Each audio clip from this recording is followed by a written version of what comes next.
Why did I have to go through that pain? Why did my family have to go through that pain just so I could learn these lessons?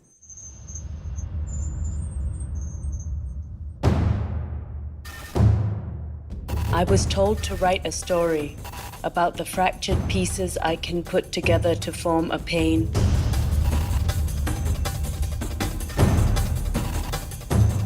A mirror from 11 years ago, in which I looked to see reflected, eyes filled with fear, looking at a blur of authority too close, as fate snapped cold, hard metal around my numb wrists, attached to my numb arms, numb body, numb everything. My name's Deborah Emmanuel. I'm 31 years old. This is my story.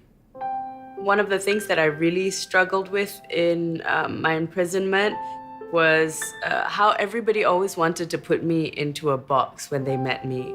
One of the first questions that people would ask was, what was my race?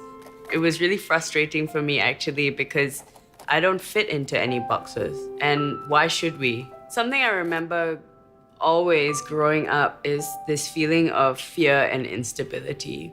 And it's because we didn't have a home. We never had a home. This is my first home. Eventually, we ended up in this rental flat, the 1-room, 1-hall rental flat. My parents had a violent relationship and it was getting really violent, and we were in that tiny flat. And I had to drop out of uni because I couldn't work and study art at the same time. So yeah, everything really felt like it was crumbling. And then my mom left because she didn't want to do it anymore. She couldn't. Maybe the fear and the instability and all of those things that created that chasm within me that I tried to fill with stuff. As I got older, I think the trying to be in another world manifested in other ways. I think I thought a lot about instant gratification, and that was my way of escaping. Because what had been lacking in me and in my brain, I feel like, was serotonin. And what ecstasy did was fill that right up.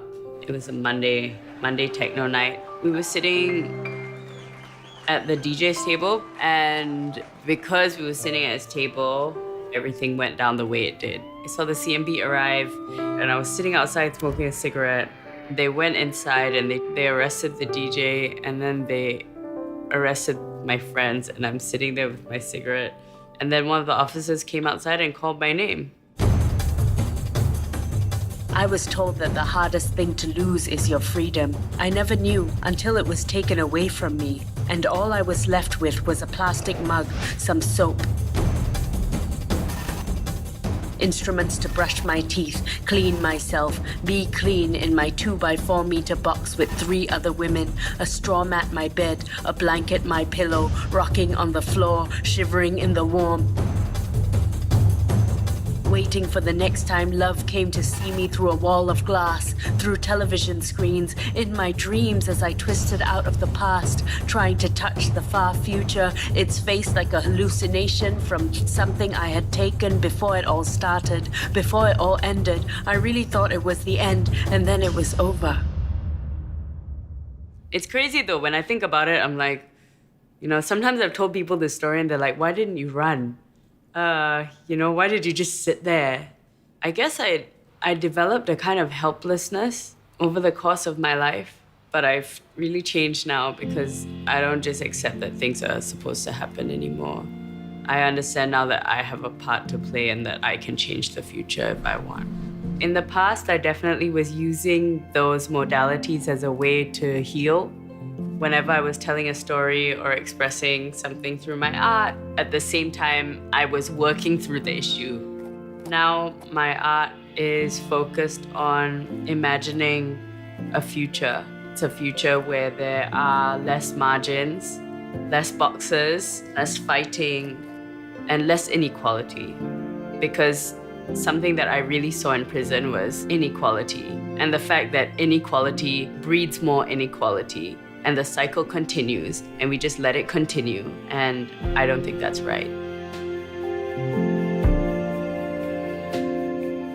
I am no longer afraid because I am wiser than I've ever been. I tell myself, I will never go back to anywhere I came from. I tell myself now.